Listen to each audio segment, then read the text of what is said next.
విశ్వాసంగాను సంతోష మందిరం నుండి పూర్వీకులు నడిపిస్తున్నారు. సూత్రాలు తెలుస్తున్నాం. స్వార్థ ప్రారంభమవుతుంది. అనేక మంది సమకూర్చండి. వాతావరణ ప్రభావాన్ని స్వార్థంలో నిర్వహించుకున్నాను. ప్రస్తుతమైన సమావేశించినందుకు మీకు 2 వందనాలు సూత్రాలు తెలియజేస్తున్నాం. విశ్వార్థ దండయాత్ర 2029గా ఈ ప్రాణ మానవులు మెరుగుపరించండి. మార్గం స్వరాన్ని చేయండి. పాటలు పాడే వారి స్వరాన్ని మీరు తాకండి. చీకటి శక్తులను అంధకార శక్తులను ఏర్పరచండి. ప్రస్తుతమైన సమయం ఇచ్చినందుకు తండ్రి మీకు 2 వందనాలు సూత్రాలు చెల్లిస్తూ యేసుక్రీస్తు నామమున ప్రార్థించి పిలిపించి నయపించి వేడుకుంటున్నాం ప్రభావం. ఆమేన్. దయచేసి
లోకములకు వచ్చను అనవాక్యము నమ్మదగినది పూర్ణాంగీకారములకు యోగ్యమైనది అనే బైబిల్ గ్రంథం సెలవిస్తూ ఉంది.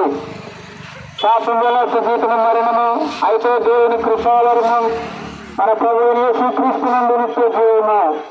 ప్రియులారా, బైబిల్ గ్రంథం ఏ విధంగా సెలవిస్తూ ఉంది? ఏ భేదమును లేదు, అందరూ పాపము చేసి దేవుడిని గురించి మహిమను పొందలేకపోతున్నారు అని పరిశుద్ధ గ్రంథం బైబిల్ తెలియజేస్తా ఉంది. అయితే ఏ విధంగా రాబోయింది? తన ప్రజలను వారి పాపం నుండి ఆయన ఇదిగో కన్యక గర్భవతి ఒక కుమారుని కన్ను, తన ప్రజలను వారి పాపముల నుండి ఆయనే రక్షించును కనుక ఆయనకు యేసు అనే పేరు పెట్టదు అని పరిశుద్ధ గ్రంథం బైబిల్ తెలియజేస్తా ఉంది. పాపం వల్ల ఒక జీతం మరణమైతే ఏ భేదము లేకుండా అందరూ పాపం చేసిన వారైతే పొందవలసినది నిత్య నరకం అని పరిశుద్ధ గ్రంథం బైబిల్ తెలియజేస్తా ఉంది. ఈ పాపపు శిక్ష నుంచి, నరకపు శిక్ష నుండి విడిపించుట కొరకై ప్రభువైన యేసుక్రీస్తు మనిషి కుమారుడుగా భూమికి జన్మించి ప్రతి మానవుని యొక్క పాప పరిహారం నిమిత్తం, అతిక్రమ దోషముల పరిహారం నిమిత్తం ప్రతి ఒక్క వ్యక్తి కొరకై శిలువ తప్పించుకొని శిలువ వేయబడి రక్తం కాచి చనిపోయి సమాధి చేయబడి తిరిగి లేచుని పరిశుద్ధ గ్రంథం బైబిల్ తెలియజేస్తోంది. బైబిల్ ఏమని చెప్తుంది? లేఖనముల ప్రకారం క్రీస్తు మన పాపం నిమిత్తం మృతి పొందెను, సమాధి చేయబడిన, లేఖనముల ప్రకారం మూడవ దినమున తిరిగి లేపబడిన అని పరిశుద్ధ గ్రంథం బైబిల్ తెలియజేస్తోంది. కాబట్టి ప్రతి మానవుని యొక్క పాప పరిహారం నిమిత్తం దేవుడు యేసుక్రీస్తు ప్రభు ప్రతి మానవుని యొక్క పాప పరిహారం నిమిత్తం శిలువబడి చనిపోయి రక్తం కాచి చనిపోయి సమాధి చేయబడి తిరిగి లేచాడు అని పరిశుద్ధ గ్రంథం బైబిల్ చెప్తోంది. కాబట్టి తిరిగి లేచిన యేసుక్రీస్తు ప్రభుని అంగీకరించడం వలన ఆయన దేవుడిని ఒప్పుకోవడం ద్వారా నీవు రక్షించబడ్డావని పరిశుద్ధ గ్రంథం బైబిల్ చెప్తోంది. అదేమనగా యేసు ప్రభుని నేను ఒప్పుకొని దేవుడు ఆయనను మృతులలో నుండి లేపనని నీ హృదయం నుండి విశ్వసించిన ఎడల నీవు రక్షించబడదు. ప్రయాణేశ్వరుని విశ్వాసముచును, అప్పుడు నేను నీ ఇంటి వారును గొప్ప రక్షణ పొందెదరు.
కష్టజీవులారా నా యొద్దకు రండి, నేను మీకు విశ్రాంతినిచ్చేదనని బైబిల్ గ్రంథం చదివిస్తా ఉంది.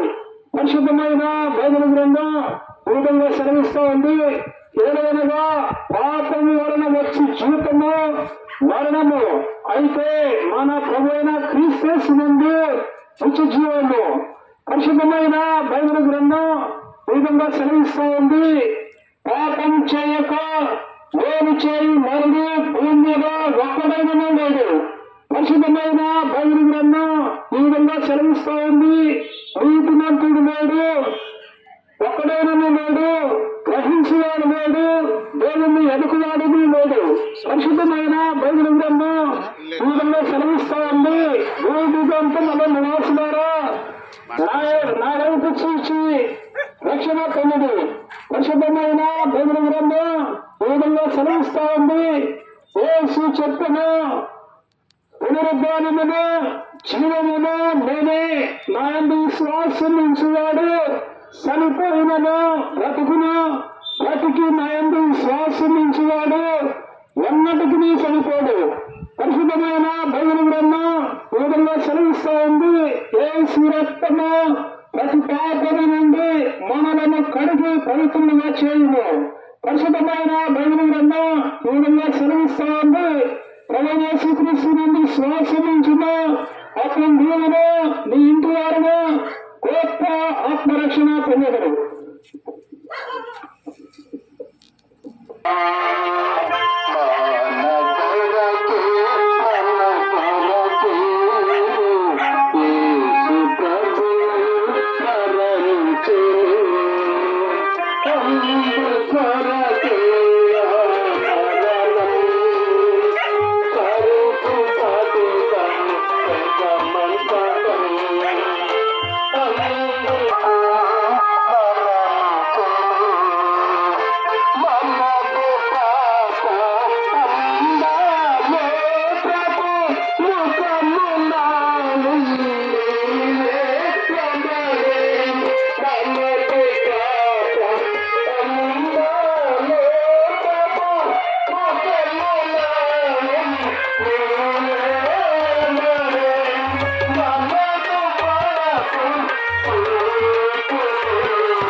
సామాన్యంగా చెప్పవచ్చు.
పరిశుభ్రమైన బైబిల్లో సెలవిస్తుంది.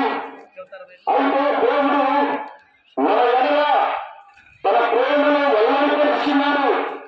ఎట్లనగా మరింతలో పాపములు ఉండగానే యేసుక్రీస్తు మనకు చనిపోయాడని పరిశుభ్రమైన బైబిల్లో సెలవిస్తుంది. పరిశుభ్రమైన బైబిల్లో సెలవిస్తుంది. మరి ఎవరైనా రక్షణ కలగగానే ఈ నామంలో అనగా యేసుక్రీస్తు నామంలో మనం రక్షణ పొందాలి. కానీ ఆకాశము గుండా మనుషులు ఇవ్వబడిన మనం ఏ నామమున మనం రక్షణ పొందాలని పరిశుభ్రమైన బైబిల్లో సెలవిస్తుంది.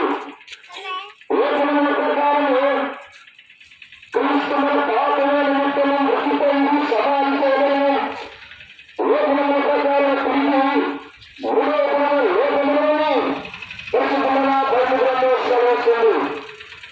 పరిశుభ్రమైన బైబిల్లో సెలవిస్తుంది.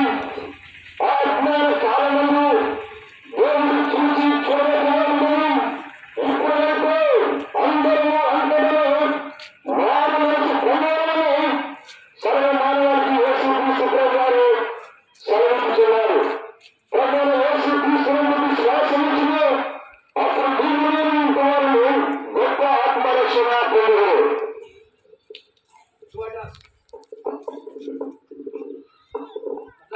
గమనించండి. నిర్మితుల గ్రామ వాస్తవ్యులకు శుభవార్త. ఈరోజు సాయంత్రం మన కాలనీలో ఉన్న యెరూషలేము ప్రార్థనా మందిరంలో ప్రత్యేకమైన స్వార్థ కూడిక ఏర్పాటు చేయబడింది. దయచేసి గ్రామస్తులందరూ ఆ యొక్క మందిరం దగ్గరకు వచ్చి దేవుని యొక్క వాక్యాన్ని విని రక్షింపబడి దేవుని మహిమ కొరకు జీవించాలని ఆహ్వానించబడుతున్నారు. ప్రతి ఒక్కరూ కూడా దేవుని యొక్క మందిరానికి రావాలని ప్రభు నామంలో ఆహ్వానిస్తూ ఉన్నాం.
లోకరక్షకుడు నిత్యజీవమునిచ్చే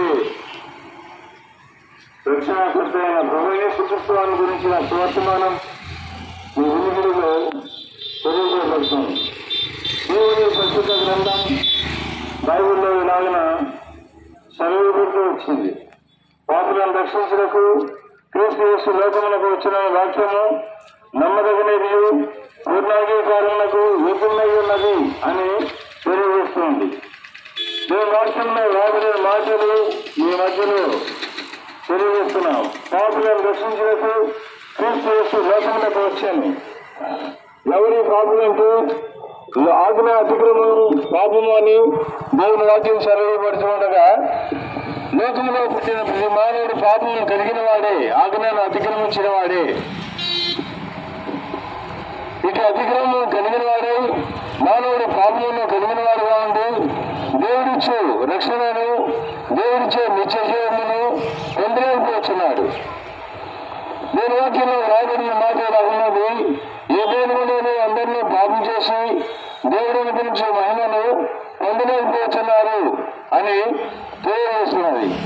దేవుడు తన మహిమను ఆయన ఏ విధంగా అంటూ వచ్చాడు, నా మహిమను నేను ఎవరికి నచ్చేవాడని కాదు అని సెలవిచ్చిన దేవుడు ఆయనే వ్యక్తులుగా దరిద్రుడుగా తగ్గించుకొని లోకంలోనికి వచ్చి ఆ మహిమను పాపమైన మానవునికి రక్షించి ఆ మహిమను ఇవ్వడానికి ఇష్టపడి ఆయన తానే శిలువలో తన ప్రాణమును బలిగాను అర్పణగాను అర్పించడం ద్వారా ఆ మహిమను మానవునికి అనుగ్రహించిన వాడుగా ఉంటున్నాడు.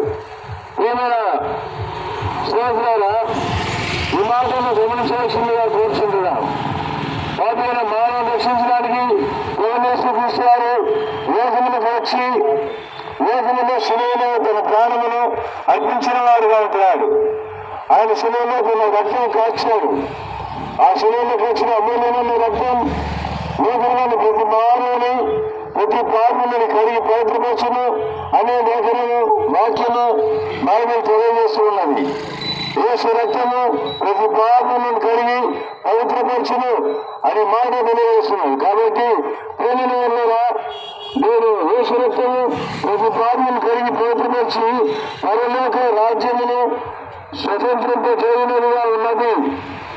ఇటు అనుభవము, ఇటు ఆధునికత కలిగిన వారమై నేను ఈ మధ్యలో ఇటు సువర్తమానం అందిస్తూ ఉంటున్నాము. అయితే పాపంలోనే ఉండి అలానే నశించిపోతే చనిపోతే నేను వాక్యం నాకు సెలవుస్తుంది. ఏదైనా పాపం వలన వచ్చి జీతము మరణము. అయితే దేవుని కృపావరం మన ప్రభువుని క్రీస్తు నిత్య జీవమాన్ని తెలియజేస్తున్నది. పాపం వల్ల వచ్చి జీతం మరణము. ఆ మరణం ఏంటంటే అగ్ని గంధకునితో మండు గుండమని దేవుని వాక్యం బైబిల్ సెలవుచ్చుచున్నది. అక్కడ అగ్ని ఆరదు, పురుగు చావదు అని దేవుని వాక్యం సెలవుచ్చుచున్నది. అయితే ఇటు ఆరు అగ్నిని తప్పించబడాలంటే మానవుని ఏ ప్రయత్నం వల్ల కూడా తప్పించుకునలేరు. అయితే యేసుక్రీస్తు ప్రభువు వారు ఒక్కరు మాత్రమే ఆ అగ్ని నుండి ఆరుని అగ్ని నుండి తప్పించగల శక్తి గల అధికారం కలిగిన దేవుడు. ఆ యేసుక్రీస్తునందు విశ్వాసం ఉంచితే నీ పాపలు ఒప్పుకుంటే దేవుని వాక్యంలో రాయబడి వాళ్ళు తెలియజేస్తూ ఉన్నది. మన పాపములను మనం ఒప్పుకునేలా ఆయన నమ్మిన వాడు నీతిమంతుడు కనుక ఆయన మన పాపను క్షమించి సమస్య దుర్నీతి నిర్మాణాన్ని పవిత్రంగా చేయను అని దేవుని వాక్యం సమర్పిస్తున్నది. మన పాపను మనం ఒప్పుకుంటే చాలు, ఆయన క్షమించేవాడు ఉన్నాడు, ఆయన మనం రక్షించేవాడు ఉన్నాడు, ఆయన మనకు విమోచన కలిగించేవాడు ఉన్నాడు. ఇష్టమైన దుర్నీతి నుండి పవిత్రపరిచి మోక్ష రాజ్యం నిత్య సంతోషం ఆనందం కలిగించేవాడు ఉంటున్నాడు. యేసుక్రీస్తునందు విశ్వాసం ఉంచితే చాలు, అప్పుడు నేను నీ ప్రాణము నీకు ఆత్మరక్షణ పొందేది. యేసు రక్తం ప్రతి పాపం నుండి కలిగి పవిత్రపరిచేదిగా ఉంటున్నది.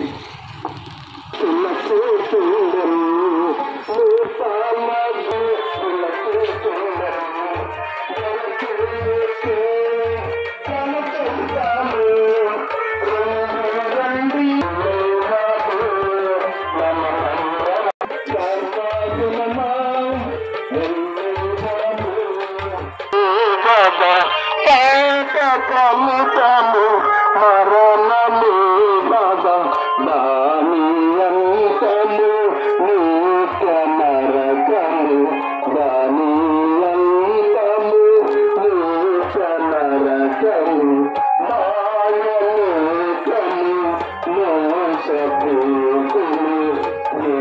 దేశనందిరా జనగొరుతుము.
పరిశుద్ధ బైబిల్ గ్రంథం ఈ రీతిగా సాయంకాల సమయంలో మరి ప్రకటించున్నది. ప్రయాసపడి వారం మోసం సంవత్సరమైన వారులారా మార్గక్రమాన్ని ప్రభు యేసుక్రీస్తు వారు సెలవిస్తున్నారు. పరిశుద్ధ బైబిల్ గ్రంథం ఈ రీతిగా మరి ప్రకటించున్నది. ఏ భేదం లేదు, అందరిలో పాపం చేసి దేవుడు అనుభవించిన మహిమను పొందలేకపోతున్నారు. పరిశుద్ధ బైబిల్ గ్రంథం ఈ రీతిగా మరి ప్రకటిస్తున్నది. ఇదే అనుకూల సమయం, ఇదే రక్షణ ధనం. ప్రభువుని యేసుక్రీస్తునందు విశ్వాసం ఉంచను, అప్పుడు మేము ఇంటి వారు రక్షణ పొందరు. ప్రార్థన. ప్రేమంటే కొంచెం ఒక్కరు గ్రామస్తున్నారా? రాత్రి కాల సమయంలో సాలయం ప్రార్థన మందిరాలు ప్రత్యేకమైన కోరిక ఏర్పాటు చేయబడినది. దైవ సేవకులు మరి పద్మాస మందిరం నుండి వచ్చి ఉన్నారు. ఈ మాటలను జాగ్రత్తగా మీరు గ్రహించి ప్రభు కొరకు ప్రభు యొక్క రాజ్యంతో సిద్ధపడాలని ప్రేమతో మరి ఆహ్వానిస్తున్నాం. మా ప్రేమ సహోదరులు సహోదరులు ప్రతి వీధి వీధి తిరుగుతూ రీతిగా పాటలు పాడుతూ మరి మీ మధ్యకు మరి వచ్చిన్నాం. ఈ మాటలు ఎంతమంది అంగీకరించారు, పట్టుకున్న స్వార్థం ఎంతమంది మరి తీసుకున్నారో మాకైతే తెలియదు. కానీ ప్రార్థన. మా ప్రియ పర్వకపుతుంది విఘ్నమైన పొందనాలు స్తోత్రాలు చెల్లిస్తున్నాం. ఎంతో ప్రయాసపడి విశ్వార్థ దండయాత్రలు మీ ప్రియాత్రలో ఉండాలని మీరు మందులు ప్రభావ మీరు విశ్వాస మందిలో నుండి ఇక్కడికి క్షేమకరంగా నడిపించినందుకు వందనాలు స్తోత్రాలు చెల్లిస్తున్నాం. ఈ వాతావరణము, కరెంటు, మైకు సమస్తాన్ని ప్రభావ మీ స్వాధీనంలో మీరు ఉంచుకున్నది. ఎంతోమంది ఉన్నారు, పత్రికలు చూసుకున్నారు, సువార్తలు చూసుకున్నారు. దేవానికి మీద వందనాలు. జరగబోయే యొక్క స్వార్థకై వందనాలు చెల్లిస్తున్నారు. దేవుని దాసులు బలపరచండి, బలంగా మీరు వాడుకున్నారు. అనేక మంది మీరు సమకూర్చండి. ప్రతి ఒక్కరికి మంచి ఆరోగ్యాన్ని, శక్తిని కూడా మీరు దయచేయండి. ప్రేమగా మాత్రండి గ్రామంలో వారందరికీ మీ కాపుదల దయచేయండి. శ్రేష్టమైన సమయాన్ని, అనుకూలమైన సమయాన్ని చెప్పండి. మీకు నిండా వందనాలు స్తోత్రాలు ప్రభావ చెల్లిస్తూ యేసుక్రీస్తు నామమున ప్రార్థించి పుట్టించి మహిమ తెచ్చి వేడుకుంటున్నాం ప్రభా. ఆమేన్.